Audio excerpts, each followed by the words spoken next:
Hello and welcome to the Total Woman Podcast.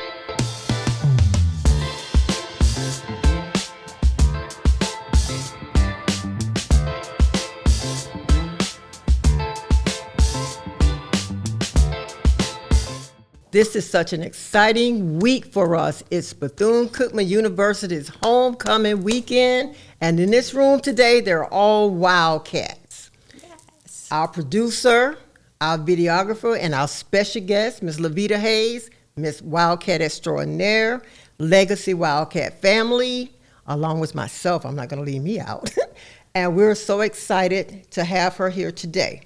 She's going to bring us such good energy on finances today. So get your pens and pencils out because she's going to be ready to go. Let me introduce you to Miss LaVeta Hayes. LaVeta, tell us a little something about yourself. Well, first of all, I'd just like to say thank you for inviting me You're very to welcome. this amazing podcast and this amazing space here. You need to come and check it out. But anyway, a little bit about me. I am born and raised in Daytona Beach, Florida. My parents actually went to Bethune-Cookman, my mom and my dad, my brother, and it's me. So I had no choice but to go to Bethune-Cookman. So we did the Total Family Award in 1980. We received that award. And during that time, I was, my dad had a restaurant. Okay. So in that time when working in the restaurant and everything, on the weekends, I didn't realize that I was captured every single weekend. Yep. But it was a good thing because my parents knew where I was every single weekend. Okay. And then with me, I also was the first graduating class of Spruce Creek High School, 1976. Yes. Oh Hawks. my. Go Hawks. Oh my. 1976. Oh my. And I also, again, Bethune-Cookman, 1980, went on to get my master's in public administration. And this is from Central Michigan University. So when I left here, I went to Michigan right away.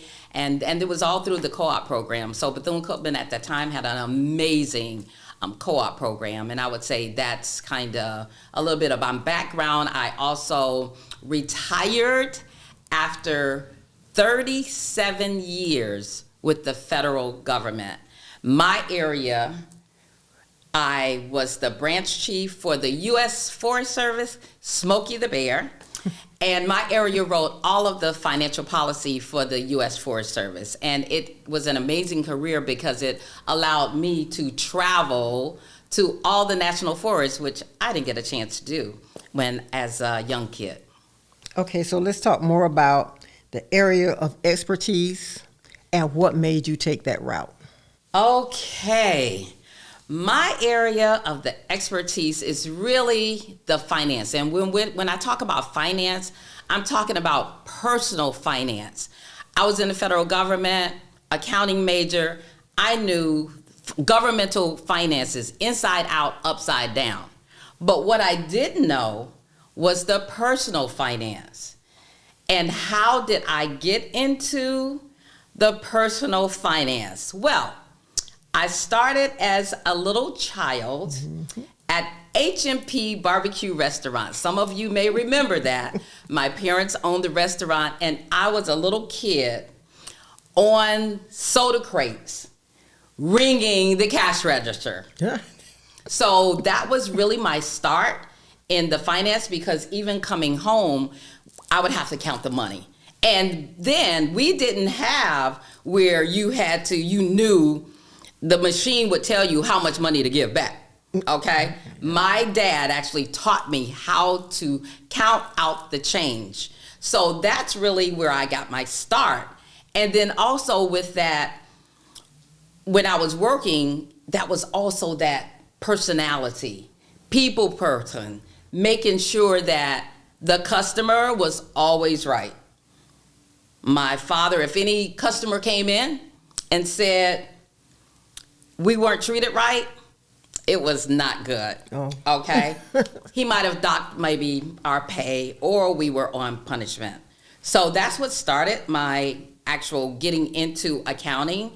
But then with what I'm doing now, are we ready? Go ahead. Are we ready for that one? I'm ready. Okay. So starting on that one, it was my second husband. Yes, husband. And what I realized, I was going through a divorce, and I had no clue about personal finance. I didn't know how much money we had in the bank. I didn't know bank accounts. I didn't know what type of stocks we had, any of my retirement. I had no clue, because guess what? The husband took care of all of that. Exactly.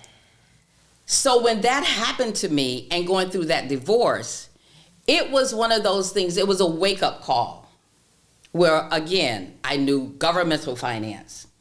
So I realized that I needed to learn myself about personal finances. And this is something that people just weren't teaching.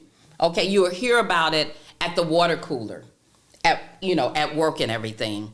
So in doing that, when I was working, I started working with World Financial Group part-time, just so I can get my feet wet, find out more about the personal finances, and then able to conduct workshops and everything. So in doing that, I was able to learn and help other women, especially women, because I would just say, women, make sure that if you have finances and your husband has finances, make sure you know about it. Because again, with me, I had no clue what was going on. My lawyer had to tell me what was actually going on. And that's just not good. You just have to learn that. Now, with this accomplishments, what do you give to the community as advice, and how have you been able to help the women in the community with this? Okay. So when we talk about the community, how do I help the community? My main focus is education, financial education. We actually conduct workshops, okay? The company actually has workshops online 5 days a week. And that way you can go through my website, which is Living Legacies with LaVeta, and I have a tab there for workshops. So that's one of the major things for the community. And also, I have an office in Orlando, and in that office, we also offer in-shop, in-home workshops, okay? So, and that's usually on Wednesdays and Saturdays. So being able to give back, especially to women, and making sure that women are able to teach their children about the personal finances. So that's my give back to the community. And anytime I'm giving a workshop, those workshops are free. Free, free. So you need to come out. Please come out and support the workshops. Very good. So tell me, what challenges did you face trying to deal with these women, trying to get them to understand what you're doing, and how did you overcome those challenges? Wow, that's actually a really good question, because I would say we as Black women, we don't want to talk about our finances. Exactly. So many times we're ashamed of our finances, only to find that your friend, your family member is in the same situation as you. But because we don't talk about it, we're, like I say, we're ashamed, so we don't want help. A lot of times when I'm sitting with women, and I want them to feel comfortable, that's the first thing, is having that connection with whomever I'm talking to. Once you have that connection, and then able to just sit down with them, ease them into just talking about their finances. But the key is being able to open up about the finances, and also trusting. I know there is a big trust problem in our community, especially, and with them having the trust in me, because they see what I've done in my life. So that's one of the biggest challenges, is just having women to really open up and say, hey, I need help. Okay, I need help, and it's okay that you need help, because there's so many resources that are out there to help out. So that's one of the biggest challenges that I see in the community. Okay, so what motivated you? Was it a source or person? What made you want to go this direction? What made me want to go into this direction goes back to, number one, my major divorce to my second husband. And then also, when my dad passed away, Edward Creamy Hayes, when he passed away in 2019, before I had been working with my parents, making sure everything was in order. But what I realized, number two, is that my mom was just like me. She didn't have a clue. My mom, I'm putting it out there, didn't even know how to use a ATM card. Okay? Just as simple as that. Because that's old school. Mm-hmm. That's just the way they did it back then, where the husband took care of everything. So now I'm having to teach my mom, budgeting. Because all she did, she was like me. We just spent money, right? Exactly. Not really knowing. Exactly. So that's my other why I really got into this and continue to spread the word about the education and educating yourself. Okay, so now what we're going to do, I'm going to turn you loose, and let's talk about the legacy building that you do. Yes, with legacy building, that started in 2019. And it was because of the death of my father. And what I realized is the legacy that he left on this community. Edward Creamy Hayes was well known all over the community. Number one, because he was an educator. And I'm like, wow, I'm following in both my parents' footsteps, because my father was an educator for 42 years in Volusia County. And that's what was the start. And then my mom also was an educator for 37 years.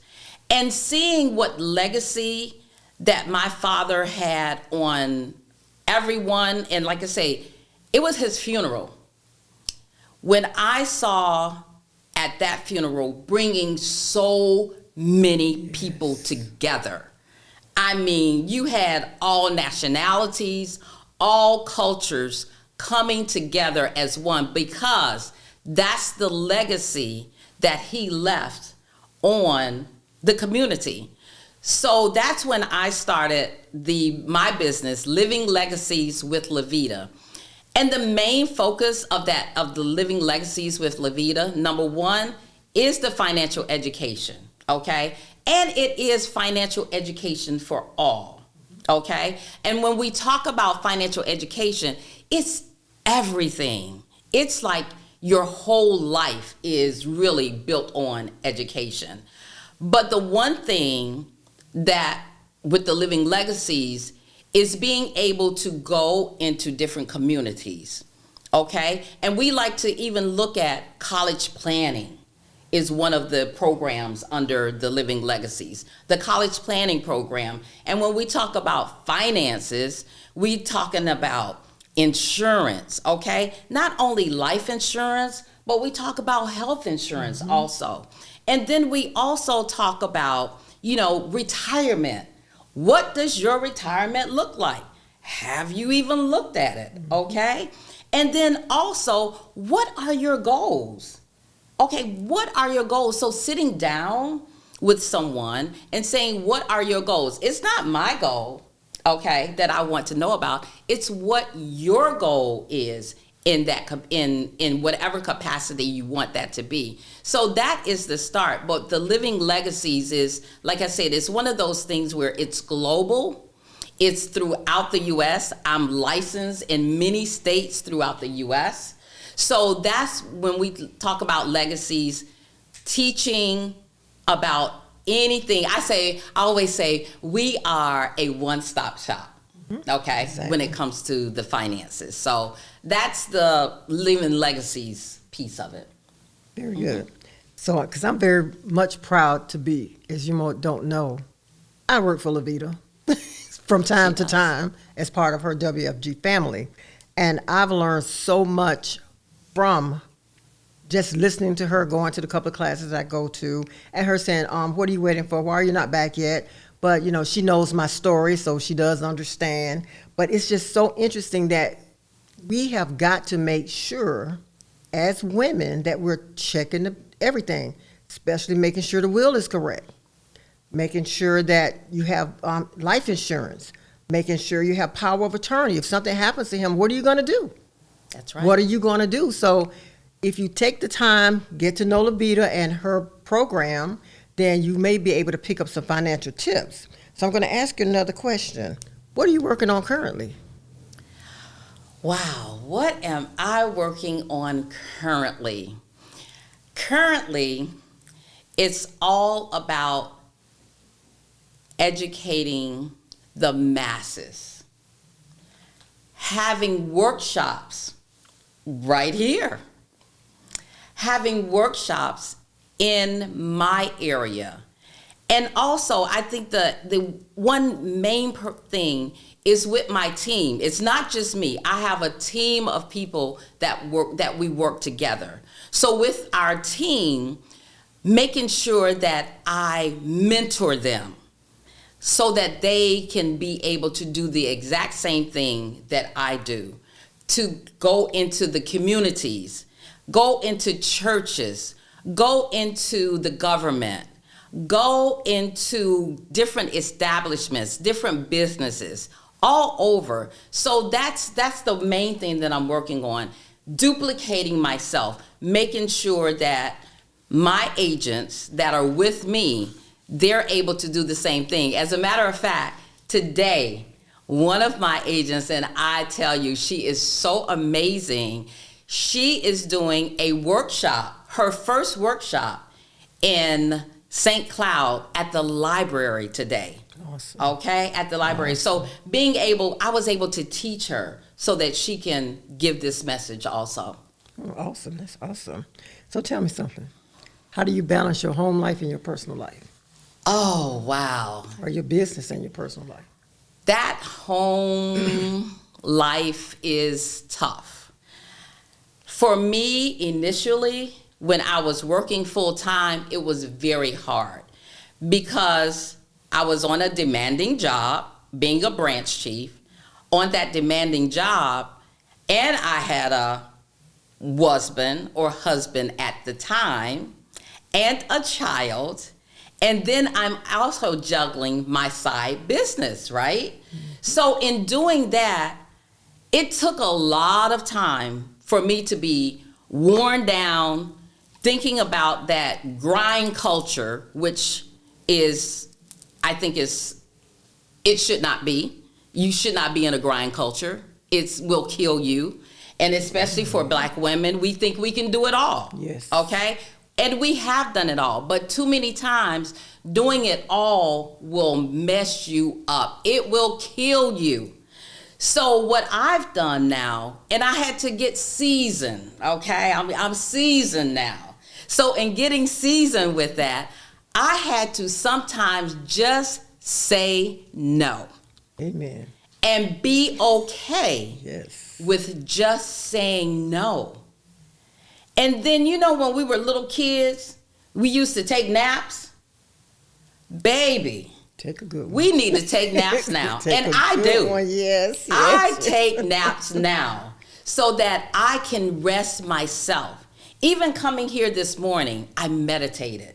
I needed that time for self, just to meditate. So when we talk about that work-life balance, it's huge.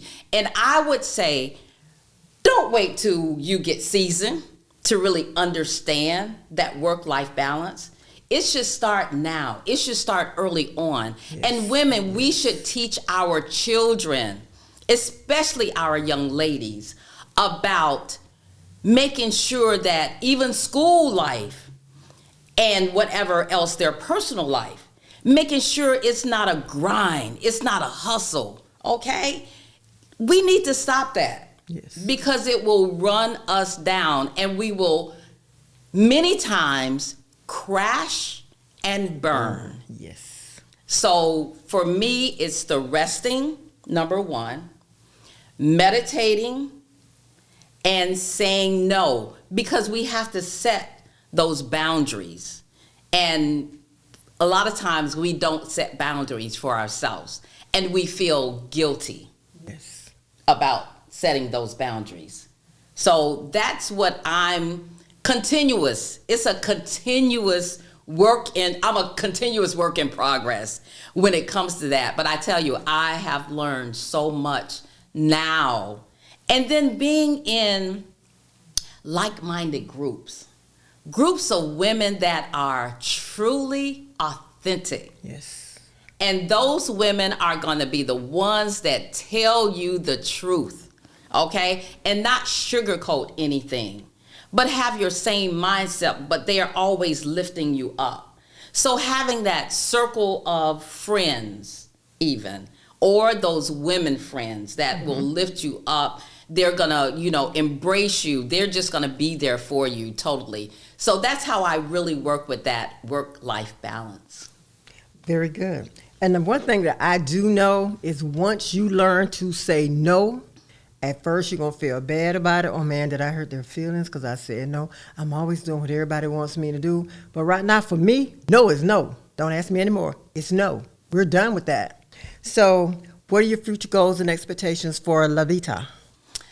My future goals and expectations, wow. I love to travel. I know. As you know. Carmen Sandiego. Where on earth is Carmen Sandiego? And it's so funny. Every time Deborah calls me, she says, where in the world is Carmen Sandiego? The last time she called me, I was in Houston. And I'm all over the place because I love to travel. But guess what? This business affords me that opportunity to be able to have workshops, do my business throughout the U.S. or throughout the country. So my continued travel is the one thing that I want to keep going, okay? And then the other would be I want to sit back sometime.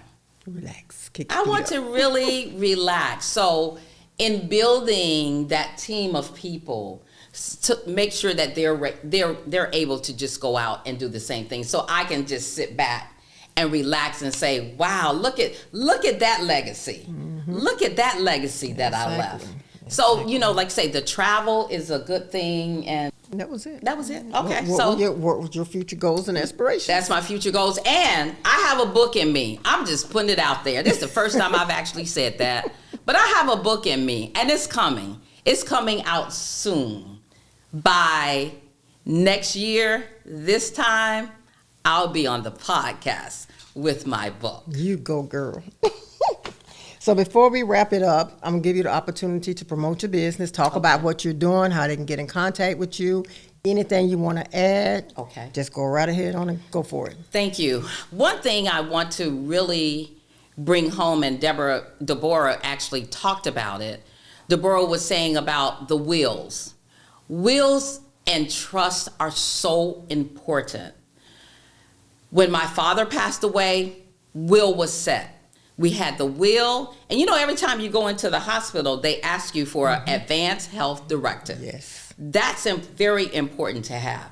And also power of attorney, very important to have.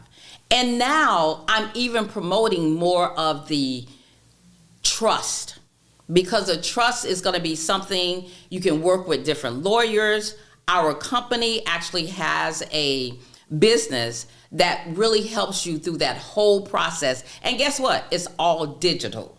So that's the one thing. And then the other thing, when we're talking about insurance, I tell you, so many people before, even for me, the insurance was like, oh no, don't want to talk about insurance because people think of it as death insurance. But guess what? This is what the wealthy have been using for years. Yes. Okay? Yes. Walt Disney. Nobody believed in his dream, Disney World. So guess where he got his money from? Not from the bank, but he received it from his life insurance policy. So when we look at life insurance, I want you to look at it as love insurance, okay? That you're helping that loved one that you're leaving behind. And also, it is a living benefit. Everybody thinks about life insurance like it's something I don't get it until I die. Well, that's not true. It's a myth, okay? Come and talk to me and let's look at all the different types of life insurance that are out there. So when we talk about insurance, we're talking about life insurance, we're talking about health insurance, and you have insurance on everything else. You have insurance on your cars, right? Yep. You have insurance on your gadgets, all of these gadgets, we have insurance on. So why not insure ourselves and stop letting us see GoFundMe? Okay? GoFundMe is just like crazy because it's something. Insurance is affordable. And the one thing that we always look at is affordable and suitability. The other thing that we teach, that I love to teach this, is debt management. Debt management is very important, and understanding the rule of 72. The rule of 72 is the one thing that's helping people about the compound interest. How does compound interest work? Okay, that's the rule of 72 because it works not only with your assets, but it also works with your credit cards. You know how you see the credit cards sometimes and say, if you pay the minimum, it's going to take you these many years. Okay, the reverse also happens with your money. So that's important to understand that debt management because we in America, we spend. So that's another thing. So when we look at proper protection, debt management, what about that emergency fund? Having that emergency fund, I always say that emergency fund, you want to have it at least 6 months to a year. Because remember during COVID, people lost their jobs and weren't able to get their jobs again. And it took them 6 months to a year.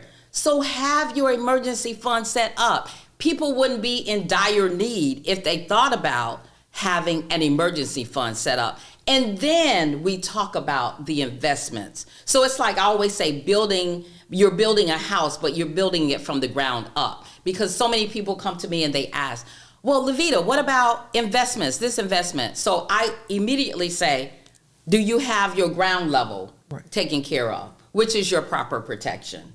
Okay, so those are some of the things that we teach in our class. We teach about debt roll-up. I know there's so many credit companies that are out there, but guess what? They charge you money for that, right? And you could do it yourself. Come to our workshops. You could do this yourself and learn about the debt roll-up method. So I think that's something very important for everyone to understand and be your own money manager. I always say, how do these athletes, these entertainers, how do they go broke, right? Okay, because they have someone else managing their money. So we want to teach, how do you manage your own money? So at Living Legacies with LaVeta, that is one thing that we do. And we don't just teach it and let you go, okay? We're going to follow you.